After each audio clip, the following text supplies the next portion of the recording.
Hey y'all, welcome as we continue through the book of Judges together. And today we are moving into chapter 12 in the book of Judges. And Jephthah he was raised as judge, and the Lord brought victory to the nation over the Ammonites through Jephthah. And we'll continue in chapter 12 in verse 1. Then the people of Ephraim mobilized an army and crossed over the Jordan River to Zaphon.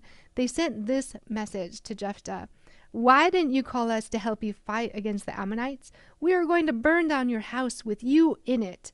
Jephthah replied, "I summoned you at the beginning of the dispute, but you refused to come. You failed to help us in our struggle against Ammon, so when I realized you weren't coming, I risked my life and went to battle without you, and the Lord gave me victory over the Ammonites. So why have you come now to fight me?"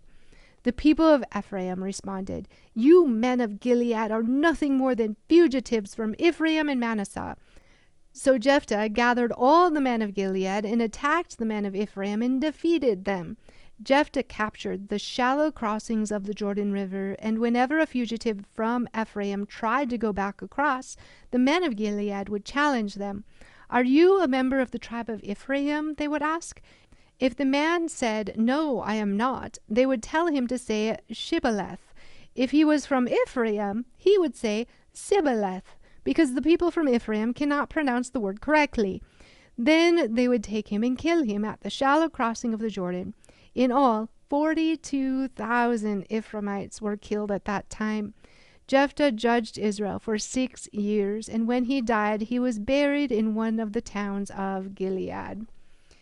The men of the tribe of Ephraim came to Jephthah, claiming he had not asked them to fight the Ammonites with him, and they threatened to burn his house down with him in it.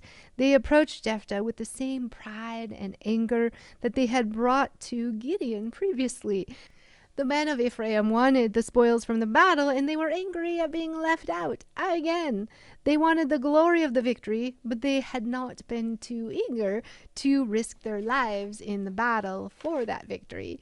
Gideon had pacified them with flattery, but Jephthah took a more direct approach. He reminded them that his first concern was to defeat the Ammonites, not to please his neighbors. During the 18 years Ammon had oppressed the people of Gilead, nobody from Ephraim had offered to come to their rescue. He also pointed out that they had been asked to join the battle, but they never responded to the call, so he had to fight without them. Without their assistance, the Lord gave the victory, so the proud Ephraimites had nothing to complain about. The men of Ephraim didn't appreciate being called out, and they responded with name-calling and taunting. A lot of times when people are wrong and refuse to accept the truth in logical reasoning, refusing to confess their own faults, they turn to violence in an attempt to protect their reputations. Civil war broke out, and Gilead and Ephraim went to war against each other.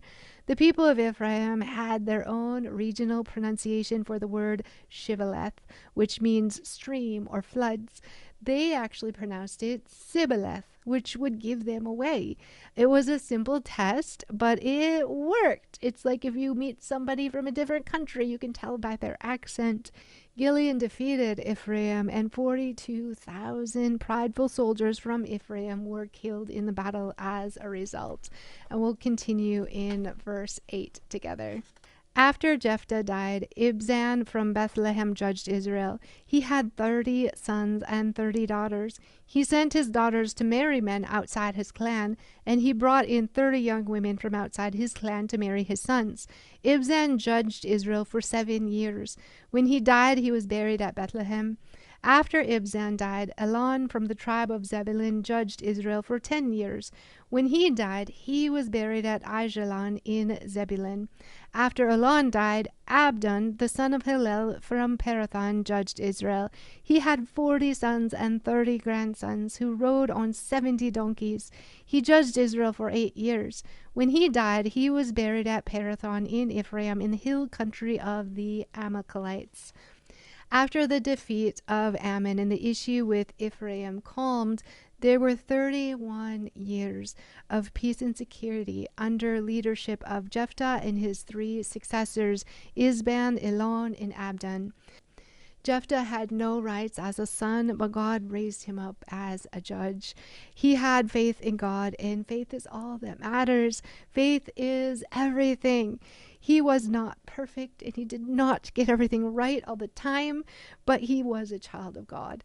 Because of his faith in the Lord and availability to the Lord could work through his life and bring the nation to victory and peace once again.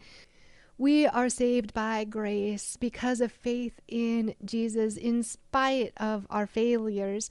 We all need Jesus, and we all have the option to choose to pursue him and his righteousness. It's up to us to choose to humble ourselves before our King. If we do, he will do great and mighty things through our lives for his glory, our eternal good, and the eternal good of those around us as well. He wants his kingdom full. He does not want to lose a single soul. It is up to us to choose to be willing and available for whatever the Lord brings us to, knowing that he will bring the victory if we are willing to trust him, heart and soul, with every last exhale in all of our guts.